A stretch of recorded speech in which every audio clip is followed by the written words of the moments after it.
All right, I haven't done this yet, but it seems like a really good idea.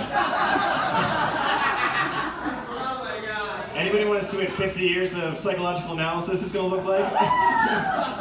And then he brought me on stage, I was 8, and not years, 8 months old.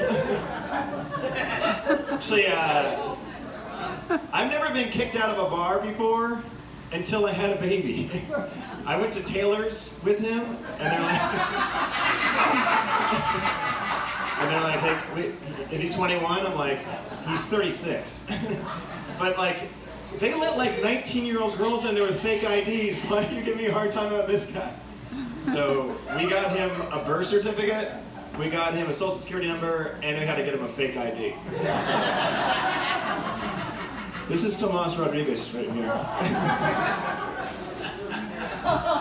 Yeah, let's see how this goes.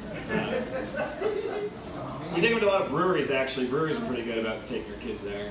We went with my best friend from New Jersey, and we went to Oakshire, and then Hop Valley, and then Ninkasi afterwards. But he's from New Jersey, so he was getting tired of all the beer being like 8%. So when we got to like Hop Valley, it was like, can I just have like a Coors Light or something like that? And they looked at him so upset. They were so angry. It was like asking to use the transgender bathroom at a Trump rally. Like, people were upset. Did you know there are red Make Imperial IPA hats? There are. So this is my second son. This is Louis. He's named after Louis C.K. At the time, it seemed like a really good idea. It was well before the Me Too movement. People were like, oh, you should change it. I was like, well, we can't change it. We already changed it once from Bill Cosby. We can't keep changing baby names. Should just gone with something safe. Should just named him like Brian Regan. It's a safe baby name for male comedians. Well, you know, it's safe for now. I'm not sure. Yeah. When we told people we were pregnant, I was like, yeah, my wife's pregnant. And people were like, no, both of you guys are having a baby. It takes 2 to raise a child. I was like, okay, so we're having a baby becomes we're having a C-section? That's what he sounds a little weird. And then after we had the baby, I called the OB. I was like, hey, I need more Percocet because my wife just had that C-section. And I got more Percocet. It'd be good, like, I should have had a baby earlier when I started comedy because I was like always like nervous. And like, I could put babies to sleep.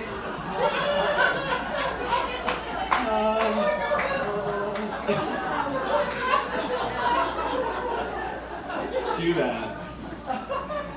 I wasn't even supposed to have children. That's what I was told at one point. I'll take you back. 1998, I wanted to use the rowing machine at my college's like workout gym, and they're like, no, anything cardiovascular you have to go get a physical for. And I was like, okay. So I went to get a physical, and during my physical, I can't remember what they did, and I should remember because it's very important, but at the end, they're like, you are cleared to use rowing machines, bikes, and walkers, whatever you want, but there's just this, I need to let you know, there's a small chance that you might be impotent. And again, I should have been like, oh, why is that? Instead, I was like, okay, so I can use them, all right. I can start using exercise bikes. And I didn't really know so much about different words for being impotent, like just infertile's one, and sterile's one, but for some reason I thought castrated was also one. So when I like would tell girls like, oh, don't worry, I might be castrated. Made people feel very comfortable. I don't know. They're still doing tests. Yeah. And then I didn't tell my wife, my lovely wife, I didn't tell her until this year that I had that appointment, that there was a possibility that I could have been castrated, or whatever it was. Because like, I didn't want to tell any girl that I was possibly going to marry this, because I thought she wouldn't have children with me. I thought like, we'd just get to this point, and then I'd have to take tons of fertility drugs, and like, oh yeah, I had no idea I was infertile. But, you know, people were like, Louis looks a lot like you. I was like, oh yeah, sweet. I'm like 90% sure he's my child. And not my brother's child. That was mean, sorry. Having a kid was the first time I got pulled over by University of Oregon police. I was driving to University of Oregon at midnight, and I got pulled over by the U of O cops for being, they thought I was drunk because I had my high beams on, you know when you're drunk, usually the first thing you do when you get in the car is just flick your high beams on, that's what it's done. And I was like, I wasn't really worried getting pulled over by U of cops, because like, I don't go to U of O. Like, what are they gonna do, hold my college transcript that I don't have there? But I'm here to tell you right now, they're real police officers. They are real police officers. The worst part about it is I was driving home our 18-year-old babysitter. She lived at U of O. And it just looked like, I don't know, I was 38, driving home some like 18-year-old, and he made me go through sobriety tests. And I don't know if you've ever had to do a sobriety test in front of someone that you employ, but they like lose all respect for you at some point. I was like, Melody, listen, if you're gonna give him juice, it has to be half juice, half water. Yes, yeah. We can play videos, that's fine, but let's do one video and say 1 minute more, and then it's no more videos.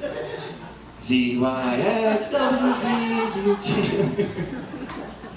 Let's see.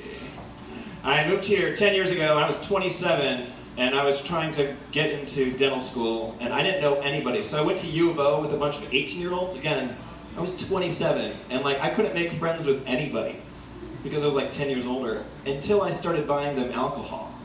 And then I made friends. Do you guys ever buy alcohol for people? It makes you feel good. It's like the closest, it's like my volunteering. It's my Habitat for Humanity.